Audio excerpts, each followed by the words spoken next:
Hello जी, क्या हाल चाल। मस्त जबरदस्त। उम्मीद करते हैं मस्त होंगे, जबरदस्त होंगे और जहां भी होंगे आप अपनी पढ़ाई जो होता है एकदम बढ़िया तरीके से कर रहे होंगे। देखिएगा, आज हम लोग देखने वाले हैं बायोलॉजी का जो चैप्टर नंबर 7 है उसका देखने वाले हैं। आज हम लोग पार्ट नंबर कितना देखने वाले हैं, तो पार्ट नंबर 3 देखने वाले हैं। हमने पार्ट नंबर 2 में बताया था कि आज हम लोग देखेंगे थोड़ा सा जीनोटाइप क्या होता है, फिनोटाइप क्या होता है और मेंडल का एक संकर क्रॉस और द्विसंकर क्रॉस क्या होता है। तो चलिए आगे हम लोग इस क्लास को शुरू करते हैं। तो पहला हेडिंग लगाइएगा आप लोग कि जीनोटाइप क्या होता है। जीनोटाइप क्या होता है, यानी कि जीन प्रारूप क्या होता है। जीन प्रारूप, देखो जीनोटाइप का मतलब क्या होता है। जीनोटाइप का मतलब होता है किसी भी जीव की जो जीनी संरचना होती है। कौन सी संरचना होती है? जीनी संरचना होती है, उसी को क्या बोला जाता है? उसी को बोला जाता है जीनोटाइप। तो परिभाषा लिखिएगा, किसी भी जीव की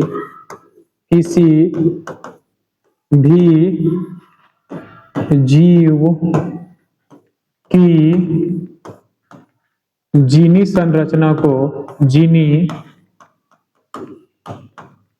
संरचना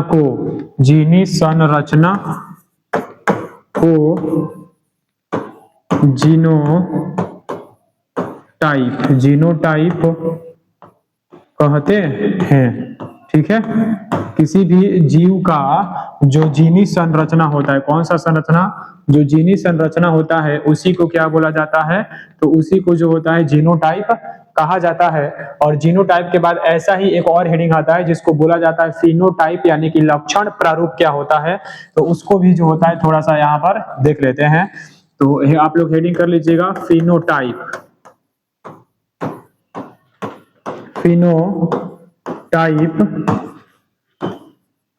यानी कि लक्षण प्रारूप क्या होता है।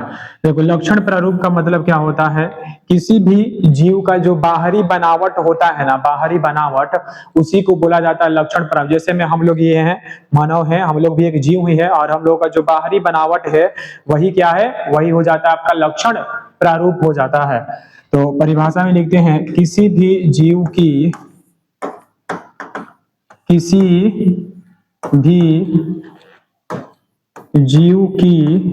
बाहरी बनावट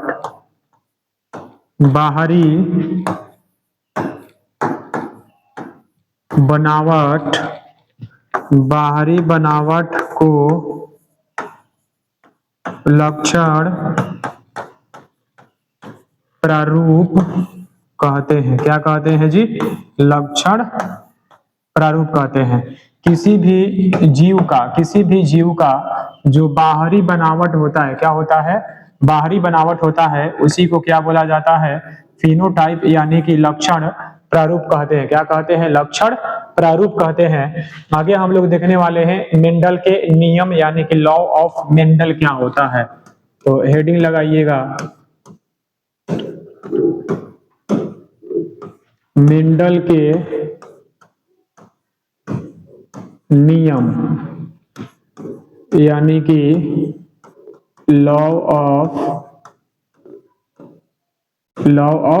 मेंडल क्या होता है, यानी कि मेंडल के नियम क्या होते हैं। देखिएगा, मेंडल का 2 नियम था। पहला नियम को बोला जाता है मेंडल का एक संकर क्रॉस और दूसरा बोला जाता है मेंडल का द्विसंकर क्रॉस। तो लिखेंगे मेंडल के कितने नियम होते हैं? 2 नियम होते हैं। लिखिएगा यहाँ पर, मेंडल के 2 नियम होते हैं। इसमें से पहला लिखिएगा, मेंडल एक संकर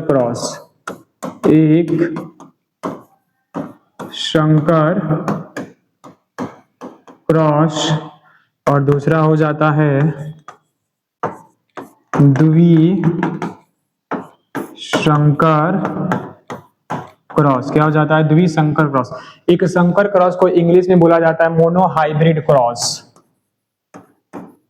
मोनोहाइब्रिड क्रॉस क्या बोलते हैं? Monohybrid cross.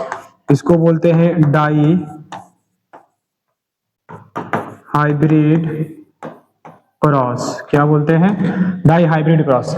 मेंडल के कितने नियम होते हैं, दो नियम होते हैं। पहला नियम को बोला जाता है मेंडल का एक संकर क्रॉस और दूसरा को बोला जाता है मेंडल का द्विसंकर क्रॉस।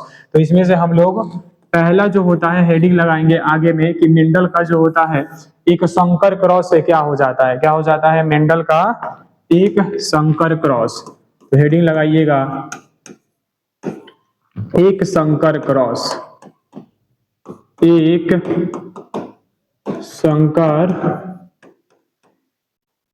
क्रॉस यानी कि मोनो हाइब्रिड क्रॉस क्या होता है। देखो मोनो हाइब्रिड क्रॉस कहने का मतलब क्या होता है, जब हम दो गो प्योर पेरेंट के बीच में जो होता है क्रॉस कराएंगे तो उसमें एक जोड़ा जो होता है विपर्यासी लक्षण क्या होगा, उपस्थित होगा, तो उसी को क्या बोला जाता है, मोनो हाइब्रिड क्रॉस कहा जाता है। क्या बोलते हैं उसी को, तो उसी को मोनो हाइब्रिड क्रॉस कहते हैं। लिखेंगे जब दो प्योर पेरेंट के बीच में, प्योर पेरेंट के बीच में क्रॉस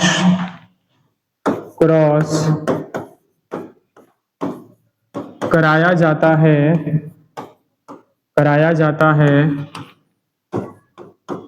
जिसमें एक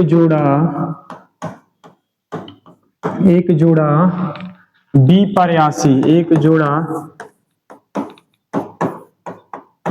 विपर्यासी लक्षण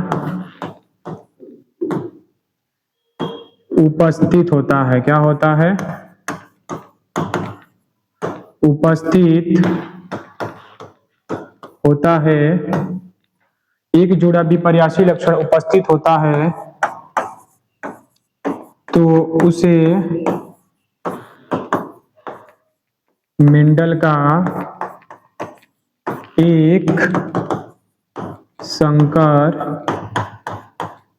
क्रॉस कहते हैं। क्या कहते हैं, मेंडल का एक संकर क्रॉस कहते हैं। देखिएगा जब हम दो गो प्योर पेरेंट के बीच में क्या कराएंगे, बीच में क्रॉस कराएंगे, जिसमें क्या होगा, तो जिसमें एक जोड़ा जो होता है विपर्यासी लक्षण होगा। क्या होगा, एक जोड़ा विपर्यासी लक्षण उपस्थित होता है तो उसे ही क्या कहते हैं, मेंडल का एक संकर क्रॉस कहते हैं। क्या कहते हैं, मेंडल का एक संकर क्रॉस कहते हैं। अब चलिएगा इस क्रॉस को जो होता है मेंडल ने कैसे किया था उसको करते हैं। तो देखिएगा जब हमने कल पढ़ा था पार्ट नंबर 2 में, तो वहां पर लिखा था कि जो कैपिटल टी होता है और कैपिटल टी होता है वो शुद्ध रूप से लंबे पौधे को दर्शाता है, जो स्मॉल टी होता है वो शुद्ध रूप से जो होता है बौने पौधे को दर्शाता है।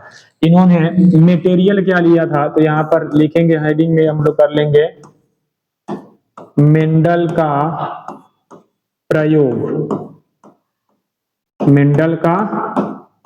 प्रयोग हो गया। मटेरियल क्या लिया था इन्होंने, मटेरियल लिया था बगीचा मटर यानी कि गार्डन टी, बगीचा मटर। ठीक है, आगे देखिएगा ये हो गया आपका कैपिटल टी क्रॉस बनाना है स्मॉल टी के ऊपर। तो होगा क्या, ये जो होता है जनक पीढ़ी है, तो जनक पीढ़ी को जो होता है टी अक्षर से दर्शाएंगे, किस अक्षर से, टी अक्षर से। अब इन दोनों टी में से एक टी बाहर आएगा, अब इसमें से भी एक टी बाहर आएगा, अब ये दोनों साथ में हो जाएंगे, तो ये हो गया आपका F1 पीढ़ी। क्या हो गया, F1 पीढ़ी हो गया। अब इसका इसी के साथ क्रॉस, देखिएगा यहाँ पर इसका इसी के साथ क्रॉस, यानी कि अब इसको मल्टीप्लाई करेंगे तो किस, यहाँ पर देखते हैं, यहाँ पर एक बॉक्स बनाते हैं जिसमें 4 डब्बे होंगे। कितने डब्बे, 4। तो ये वाले को जो होता है एक साइड में लिखते हैं, ये कैपिटल टी और ये स्मॉल टी। अब ये वाले को एक साइड में हो गया, ये कैपिटल टी और ये स्मॉल टी। तो टी को टी से मल्टीप्लाई तो टी हो गया, फिर इसको इससे तो ये कैपिटल टी स्मॉल टी, फिर इसको इससे तो सबसे पहले कैपिटल रहेगा, उसके बाद स्मॉल, तो कैपिटल स्मॉल हो गया, फिर ये स्मॉल टी और स्मॉल टी। कंडीशन क्या बना कि कैपिटल टी स्मॉल टी होगा या फिर कैपिटल टी, एक मिनट, यहाँ पे कैपिटल टी होगा, कैपिटल टी बनेगा, या कैपिटल टी स्मॉल टी बनेगा, या कैपिटल टी स्मॉल टी, या स्मॉल टी स्मॉल टी बनेगा। तो हमने पढ़ा है ना कि अभी जीनोटाइप और फिनोटाइप क्या हो जाता है। तो यहाँ पर देखिएगा, फिनोटाइप रेशियो, मेंडल का जो होता है एक संकर क्रॉस होता है, उसका जो फिनोटाइपिक रेशियो होता है वह हो जाता है आपका 3:1। देखो इसमें सबसे पहले कैपिटल वाला है, तो ये भी पौधे क्या होंगे, शुद्ध रूप से लंबे होंगे, और ये भी लंबा होगा।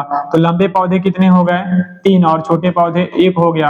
तो मेंडल का जो एक संकर क्रॉस है उसका फिनोटाइपिक रेशियो क्या निकल गया, 3:1 निकल गया। क्या निकल गया जी, 3:1 निकल गया।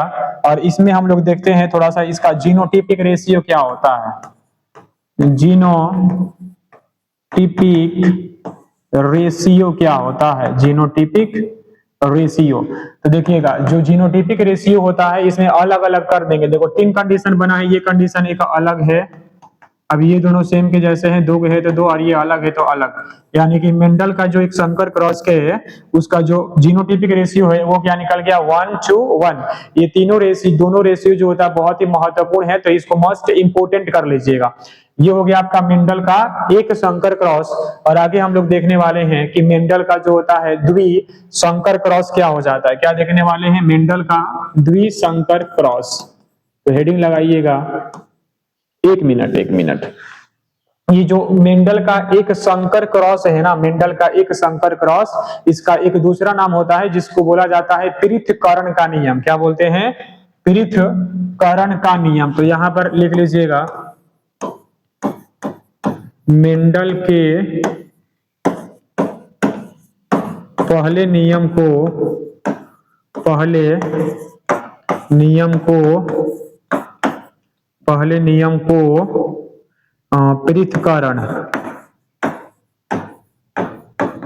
पृथक्करण का नियम भी कहते हैं। ठीक है, ये हो गया एक नोट, ये मोस्ट इंपोर्टेंट है। आगे हम लोग देखने वाले हैं मेंडल का जो होता है दूसरा नियम क्या है।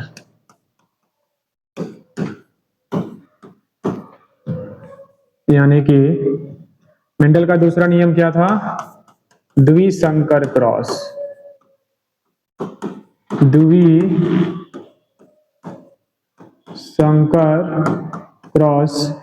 यानी कि डाई हाइब्रिड क्रॉस क्या होता है। मेंडल का द्विसंकर क्रॉस यानी कि डाई हाइब्रिड क्रॉस क्या होता है। देखो इसमें भी वैसा ही परिभाषा लिखेंगे, बस यहाँ पर एक जोड़ा लक्षण उपस्थित है तो यहाँ पर 2 जोड़ा लक्षण हो जाएगा, बाकी सब सेम है। तो चलिए परिभाषा लिखते हैं पहले। देखिएगा, जब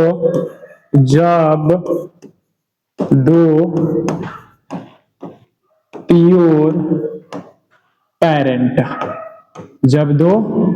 पैरेंट के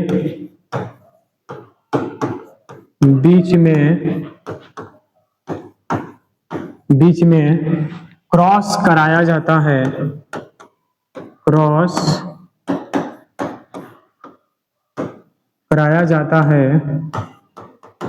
जिसमें 2 जोड़ा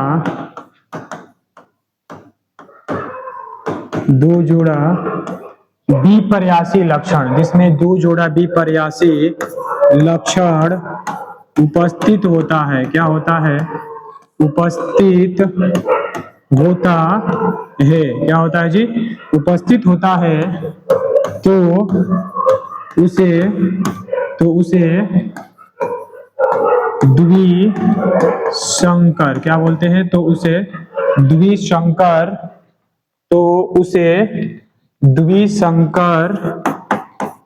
क्रॉस कहते हैं। क्या कहते हैं, द्विसंकर क्रॉस कहते हैं। अब आगे देखिएगा थोड़ा सा, मेंडल का जो एक संकर क्रॉस था क्या था, देखो यहाँ पे परिभाषा में क्या लिखा है, हम लोगों ने लिखा है जब 2 प्योर पैरेंट के बीच में क्या कराया जाता है, क्रॉस कराया जाता है, जिसमें कितने जोड़ा, जिसमें 2 जोड़ा विपर्यासी लक्षण क्या होता है उपस्थित होता है उसी को क्या बोला जाता है, मेंडल का द्विसंकर क्रॉस कहते हैं। देखो मेंडल का जो एक संकर क्रॉस था, एक मिनट, मेंडल का ये जो दूसरा नियम है उसका दूसरा नाम हो जाता है आपका स्वतंत्र विन्यास का नियम। क्या हो जाता है, स्वतंत्र विन्यास का नियम। तो यहाँ पर हम लोग लिख लेंगे कि दूसरे नियम को, इसको जी दूसरे नियम को स्वतंत्र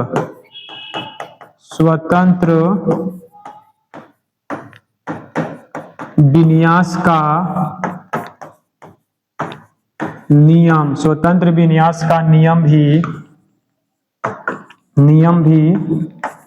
कहते हैं। क्या कहते हैं, स्वतंत्र विन्यास का नियम। आगे देखिएगा, मेंडल का जो यहां पर लिखते हैं आपका फिनोटिपिक रेशियो,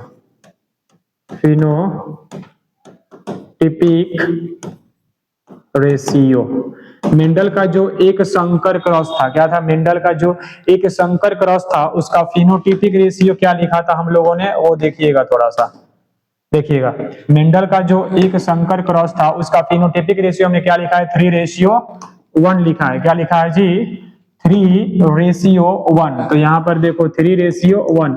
अब इसको द्विसंकर में करना है तो पावर में 2 लगा देंगे। अब इसको अलग अलग करके लिखेंगे कितनी बार, 2 बार। अब इस एक अंक का इन दोनों के साथ मल्टीप्लाई करेंगे तो 3 3 9 और 3 एकम 3, ठीक है। अब फिर इस एक अंक का इन दोनों के साथ तो 3 एकम 3 और 1 एकम 1 हो जाएगा। तो इतना आ गया। और ये हो गया मेंडल का जो होता है द्विसंकर क्रॉस का क्या हो गया, तो द्विसंकर क्रॉस का जीनोटिपिक रेशियो हो गया ये आपका 9:3:1 हो गया, ठीक है। अब मेंडल के जो होता है द्विसंकर क्रॉस का क्या देखना है, तो द्विसंकर क्रॉस का जीनोटिपिक रेशियो देखिएगा, मेंडल के द्विसंकर क्रॉस का जीनोटिपिक रेशियो एक संकर का क्या था, तो एक संकर का था 1:2:1। अब द्वि में परिवर्तित करना है तो पावर में 2 लगा देंगे। अब इसको जो होता है 2 बार लिख देंगे, 1:2:1 हो जाएगा। फिर से 1:2:1 हो जाएगा। अब इसको फिर से मल्टीप्लाई करेंगे इस एक अंक का इस तीनों के साथ, तो आपका बनेगा 121। और फिर इस एक अंक का इन तीनों के साथ तो बनेगा 242। फिर इस एक अंक का इस तीनों के साथ तो बनेगा 121। यानी कि मेंडल के जो द्विसंकर क्रॉस है उसका रेशियो क्या बन गया, 1:2:1, 1:2:4, 1:2:1 हो गया। ये हो गया आपका मेंडल का द्विसंकर क्रॉस। दोनों जो होता है रेशियो आप लोग याद रखिएगा, मेंडल के एक संकर क्रॉस का जो जीनोटिपिक रेशियो होता है वो होता है 121, और द्विसंकर क्रॉस का जो जीनोटिपिक रेशियो होता है वो होता है 121, 242, 121। और मेंडल का जो पहला क्रॉस होता है उसका जो फिनोटिपिक रेशियो होता है वो होता है आपका 3:1, और द्विसंकर क्रॉस का जो फिनोटिपिक रेशियो होता है वो हो जाता है आपका 9:3:3:1 हो जाता है। देखिएगा अब तक हमने क्या क्या पढ़ा है। सबसे पहले हमने पढ़ा था जीनोटाइप क्या हो जाता है, तो जीनोटाइप का मतलब हो जाता है किसी भी जीव का जो जीनी संरचना होता है उसी को क्या बोला जाता है, जीनोटाइप कहा जाता है। और फिनोटाइप क्या होता है, तो किसी भी जीव का जो बाहरी बनावट का आकार होता है उसी को क्या बोला जाता है, लक्षण प्रारूप यानी कि फिनोटाइप कहा जाता है। उसके बाद से हमने देखा है कि मेंडल के नियम कितने होते हैं, तो मेंडल के 2 नियम होते हैं, जिसमें से पहला हो जाता है एक संकर क्रॉस और दूसरा हो जाता है आपका द्विसंकर क्रॉस हो जाता है। क्या हो जाता है, द्विसंकर क्रॉस। तो पहला हमने पढ़ा है कि जब 2 प्योर पेरेंट के बीच में, यानी कि जब 2 शुद्ध जनक के बीच में क्रॉस कराते हैं, क्या कराते हैं, क्रॉस कराते हैं, तो उसमें कितना जोड़ा लक्षण उपस्थित होता है, एक जोड़ा लक्षण उपस्थित होता है, तो उसी को क्या बोला जाता है, मेंडल का एक संकर क्रॉस कहा जाता है। क्या बोलते हैं, एक संकर क्रॉस कहते हैं। उसके बाद से हमने क्रॉस किया है कि कैपिटल टी को क्रॉस करना है स्मॉल टी और स्मॉल टी को, तो दोनों टी में से एक टी बाहर, इधर से भी एक टी बाहर, दोनों जुड़ के बनेगा आपका कैपिटल टी और स्मॉल टी बन जाएगा। अब इन दोनों को इसी के साथ क्रॉस करना है, तो कैपिटल टी को स्मॉल टी के, कैपिटल टी को स्मॉल टी से करेंगे। तो यहाँ पर हमने चेकर बोर्ड का प्रयोग किया है। कौन से बोर्ड का प्रयोग किया है जी, चेकर बोर्ड का प्रयोग किया है। चेकर बोर्ड के बारे में आपको पढ़ना है 12th क्लास में। देखिएगा तो कैपिटल टी को कैपिटल टी से मल्टीप्लाई बनेंगे तो बनेगा कैपिटल टी और कैपिटल टी को स्मॉल टी से मल्टीप्लाई बनेंगे करेंगे तो बनेगा कैपिटल टी स्मॉल टी। फिर को कैपिटल टी को स्मॉल टी से करेंगे तो capital T small T small T small T. तो यहाँ पर बना है आपका जीनोटिपिक रेशियो निकल के आया है 3:1 और फिनोटिपिक रेशियो निकल करके आया है 1:2:1 निकल के आया है। और मेंडल का जो द्विसंकर क्रॉस है इसमें भी जब दो प्योर पैरेंट के बीच में क्रॉस कराएंगे तो दो जोड़ा विपर्यासी लक्षण उपस्थित होगा, उसी को क्या बोलेंगे, मेंडल का द्विसंकर क्रॉस कहेंगे। तो देखिएगा द्विसंकर क्रॉस का मतलब हो जाता है। और मेंडल का जो दूसरा नियम होता है उसको बोला जाता है स्वतंत्र विन्यास का नियम भी कहते हैं। तो देखिएगा इधर निकल के आया है मेंडल का द्विसंकर क्रॉस का फिनोटिपिक रेशियो 9:3:3:1 और मेंडल का जो दूसरा क्रॉस होता है उसका जो जीनोटिपिक रेशियो निकल के आया है वो हो जाता है 121:242 121। क्या हो जाता है 121:242 121। उम्मीद करते हैं यहाँ तक समझ में आया होगा। तब तक के लिए इतना ही, मिलते हैं अगले वीडियो में। तब तक के लिए चैनल को लाइक कर दीजिएगा और सब्सक्राइब भी कर दीजिएगा।